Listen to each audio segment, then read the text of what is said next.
So hi there, history fans. Today we have a topic that's very important for the history of the Balkan Peninsula and especially of the history of Serbia.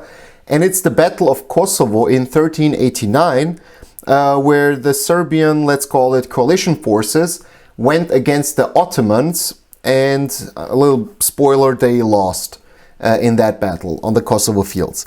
So this topic is very important, as I said, for the history of Serbia. And today that battle is also, like mentioned in, national poetry and stuff like that. As always, I'm going to give additional information, thoughts, opinions, whatever. And you can correct me, add something and so on in the comment section below. I'm going to appreciate it and our community is going to appreciate it. This video was suggested by our Discord members. If you want to join our Discord server, the link is going to be also in the description below, as the link to the original video. And this video is actually from the channel Kings and Generals, so they definitely deserve a view and a like from you guys. So go and give them that. Okay, without further ado, let's jump into the video. This video was sponsored by The Great Courses Plus. Go to thegreatcoursesplus.com today to start your free trial. The Ottoman Empire was the most powerful of its era and conquered many regions in a decisive fashion. However, their invasion of the Balkans was met with stiff resistance. The peoples of this region fought the intruders for almost 200 years and defied their rule long after that. The bloody Battle of Kosovo in 1389 exemplifies this struggle for independence. So, let's see how this battle came to be. The Seljuk Invasion. One interesting fact.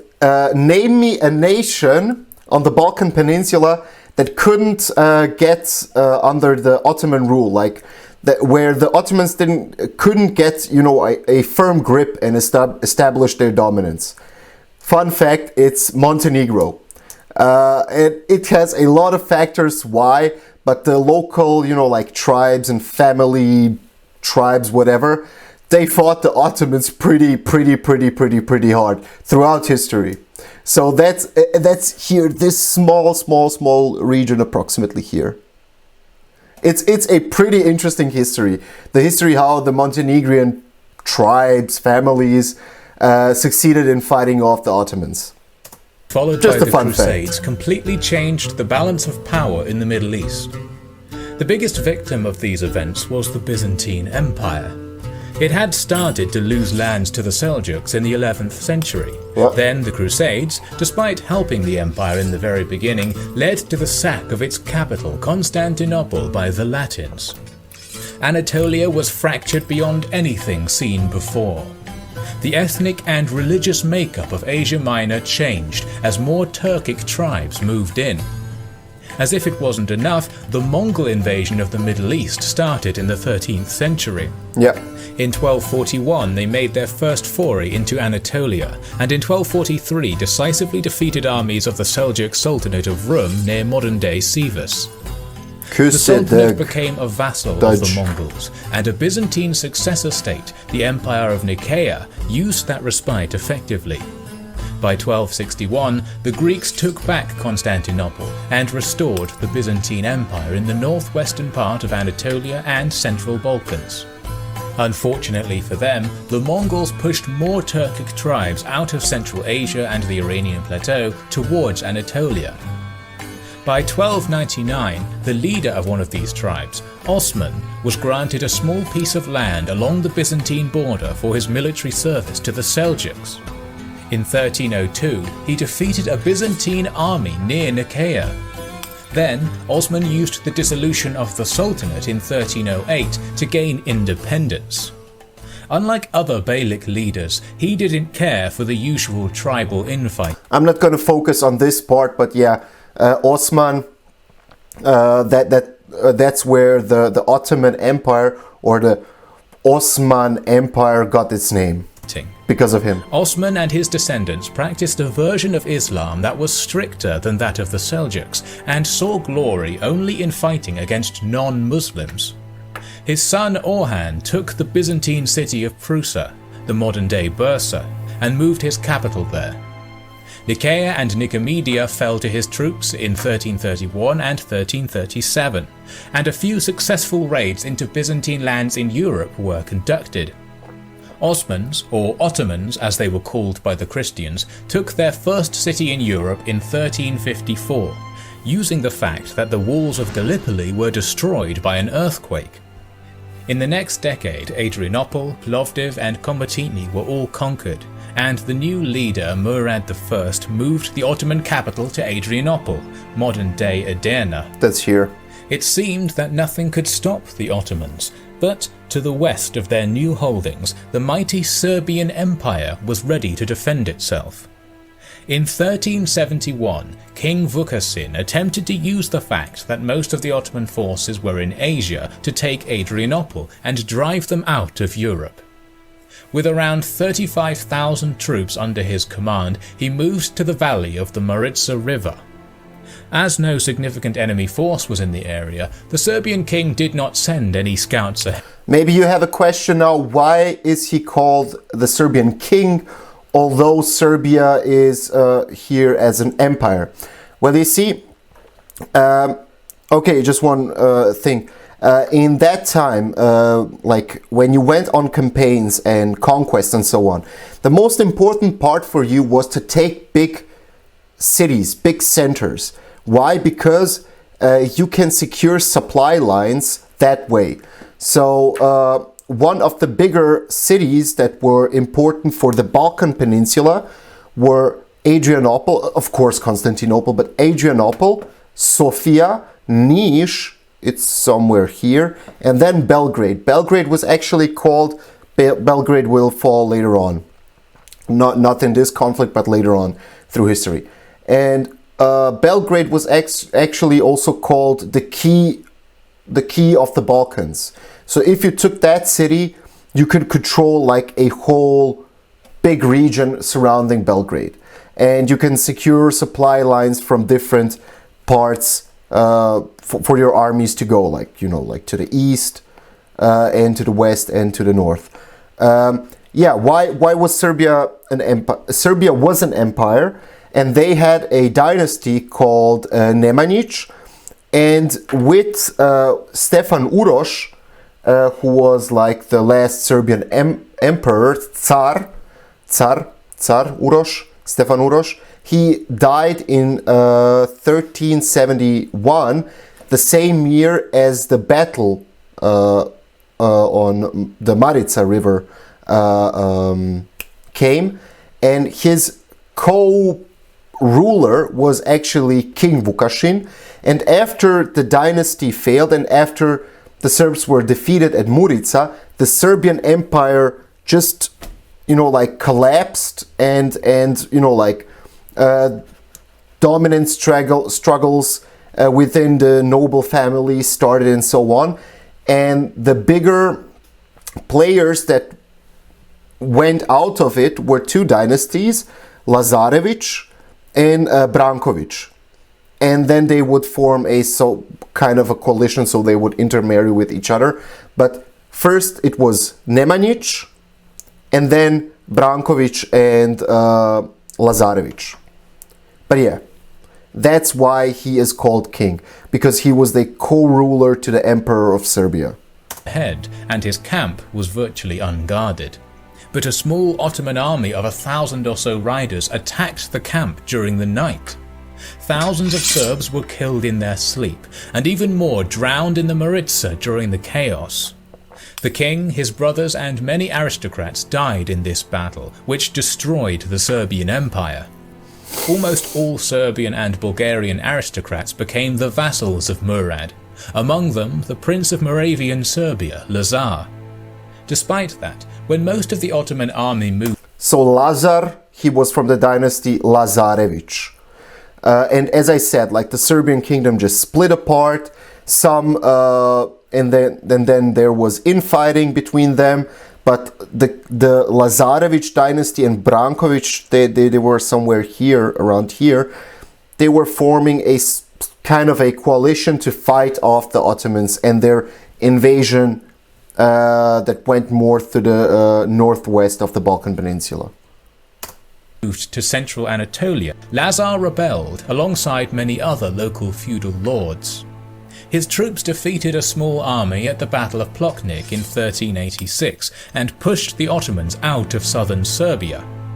This victory increased Lazar's authority tenfold, and he managed to form a broad alliance consisting of Serbs, Bulgars, Bosnians and Albans. Brankovic, here. Even some Bohemian and Hungarian aristocrats joined his army. But this time around, he would be facing the best the Ottomans could offer.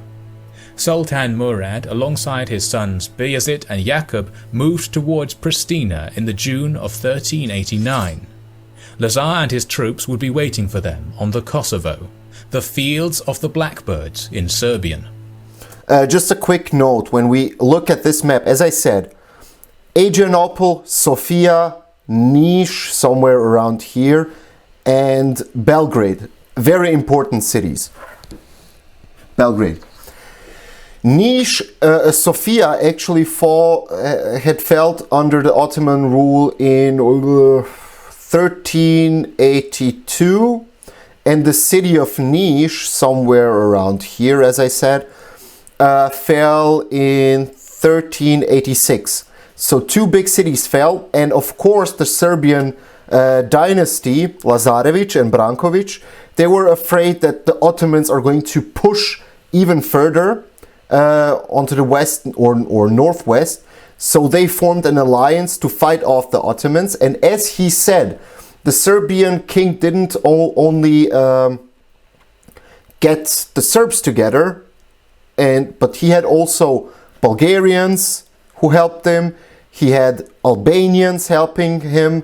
Like people from today's Macedonia, Bosnia. The Bosnian king Tvrtko also sent troops to help him. Some Croats troops came in, and some Hungarian troops came in. The most important thing that Lazar actually did was he secured his northern or northwestern front lines with Hungary, because he made a pact or whatever with the king of Hungary, Zsigmond. So that allowed him to concentrate on his eastern or southeastern front with the Ottomans. And why did the Hungarians and the Croats send in help for the Serbian king? A logical thing is they wanted to fight off the Ottomans, so if Serbia falls, the next front line is going to be Croatia and Hungary. So they wanted to fight off Serbia on this, the Ottomans on the Serbian territory. Very logical. For them on the Kosovo, the fields of the blackbirds in Serbian. Let's take this opportunity to talk about the composition of the opposing forces. Murad had continued in the footsteps of his father and grandfather, expanding his regular army, which meant that Ottoman troops were very different from those once fielded by the Seljuks. Still, the Sultan did have a significant number of light cavalry, called akinci. They were armed with composite bows, axes and maces, and usually acted as raiders or a flanking force. The regular cavalry, called sepahi, were a somewhat heavier horsemen with lances and bows. The irregular infantry was represented by azabs, who carried bows, polearms or halberds. Ottoman sultans also started Ahinjie and Spahie, that's like let's call it the Balkan pronunciation from them. Ahinjie, Spahie, like those cavalry units, are very known throughout the Balkan Peninsula. Like in Croatia, Bosnia, Serbia, and so on. And yeah, he had actually right. The main tactic of the Ottomans, I'm not sure if for that time period, but later on definitely, was to send in those light cavalry troops, and they would raid the opposing territory that they're planning to invade, they would raid, burn everything down and so on, and plunder everything.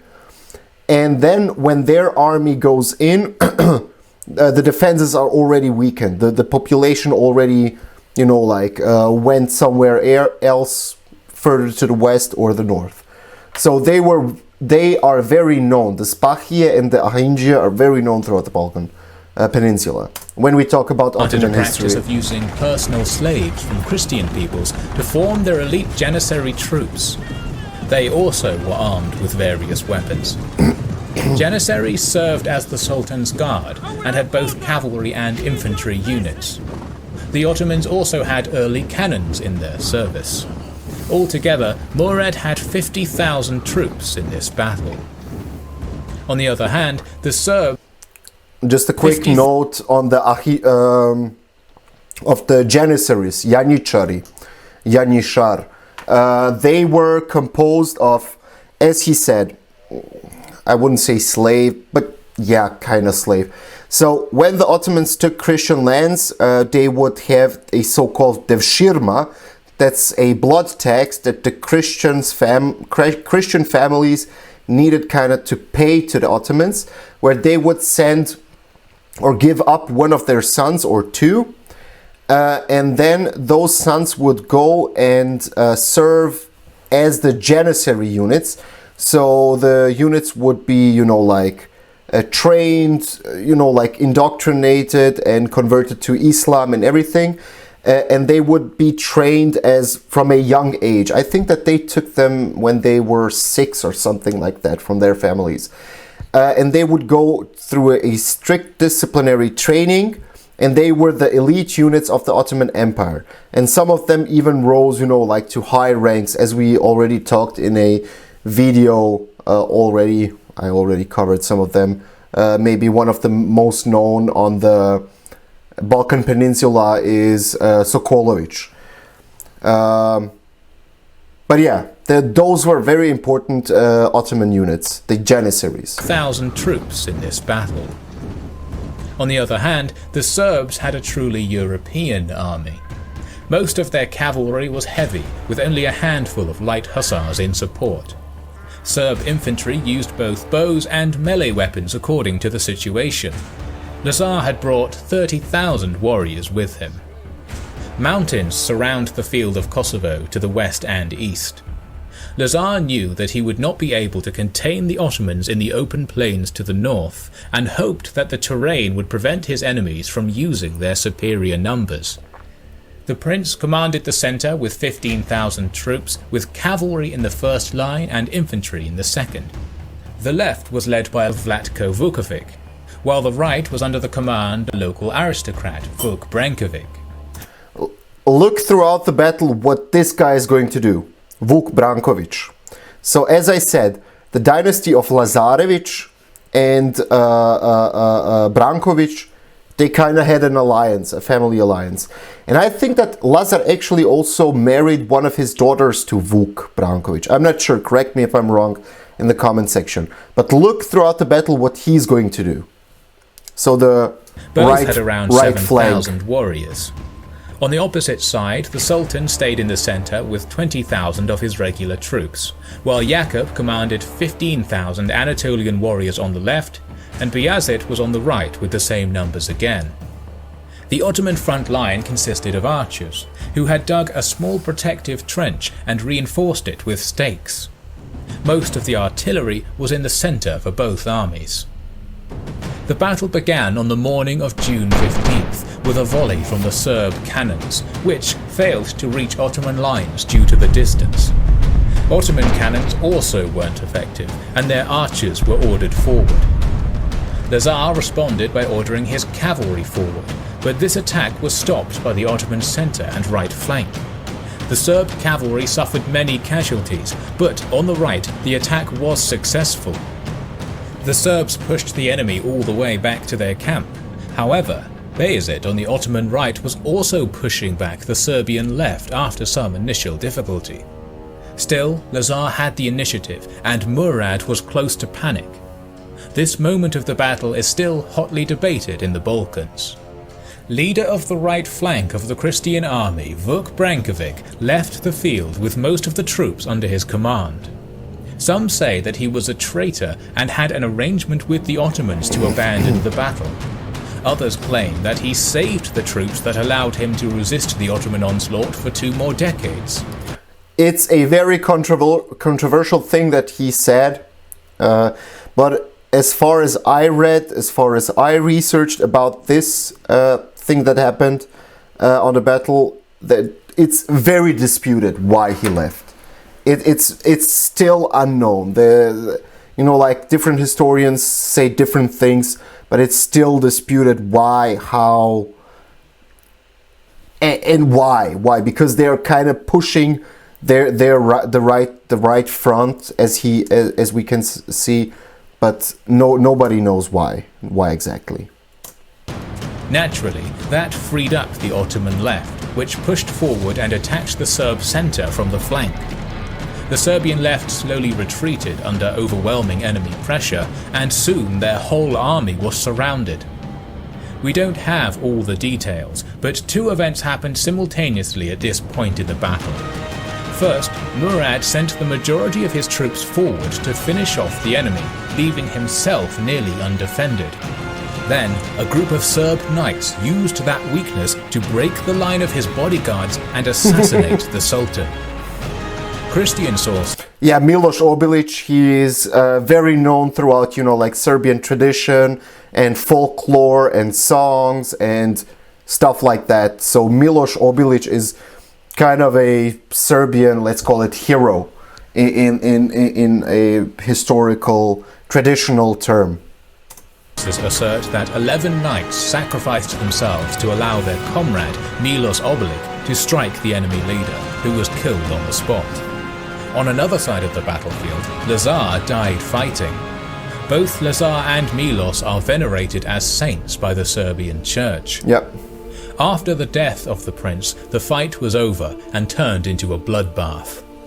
Ultimately, the casualties on both sides were catastrophic, but still, the Ottoman invasion of Europe continued, and many battles that we are planning to cover in the future were fought. While creating this documentary, we used the series of lectures on the Ottoman Empire by Professor Kenneth W. Hull, provided by the sponsor of this video, The Great Courses Plus. This beautifully crafted 36-part series covers the whole history of the Ottoman Empire in great detail, and you should watch it to learn more about the political, economic, and cultural situation surrounding events we talked about. You can subscribe to the Great Courses Plus for as low as $14.99 a month to get access to the vast library of 8,000 lectures on history, science, literature, and other subjects from top-notch professors from the best universities Neil deGrasse in the Tyson. world. The Great Courses Plus will even give you 1 month of free access if you subscribe through thegreatcoursesplus.com/kingsandgenerals or the short link in the description. Okay, I'm gonna pause it there. Okay, as I said, this battle is very important when you take the Ottoman conquest of the Balkan Peninsula and the Ottoman advancements to Europe through that part of Europe is very important.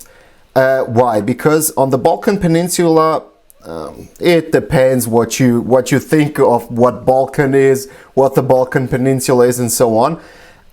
But you had like 3 major players that that the Ottomans kinda needed to defeat. So you had the Byzantine Empire, which at that time was concentrated in Constantinople, so a big city. And as you saw, the Ottomans conquest went all around Constantinople, so they didn't want to focus on Constantinople because it was a highly fortified city and so on. So the conquest went all around Constantinople, and later on they will conquer Constantinople. Then you had Bulgaria on one side, and on the other side the Serbian Empire Kingdom, and then later on. And with the fall, with this battle, with the Battle of Kosovo, of the Kosovo field in 1389, the Serbian army was obliterated. And although they killed the Ottoman Sultan, the Balkan Peninsula started to dissolve into inner conflicts between, you know, like local people who wanted power, and the Ottomans pushing even more and more to the west and the north. So this is a very big topic, especially for Serbian history, for the history of the Balkan Peninsula, Southeastern Europe, whatever you want to call it. And as he said, like a lot of the people involved in that battle and before the battle and so on, they're highly acknowledged or talked about figures in Serbia. Some of them are proclaimed saints by the Serbian Orthodox Church, and so on. So yeah, as I said, correct me, add something interesting if you have. Yeah, if you liked it, just hit the subscribe button and the notification bell so you don't miss out new things that we are going to react to on this channel. And without further ado, hope you enjoyed it. See you until next time.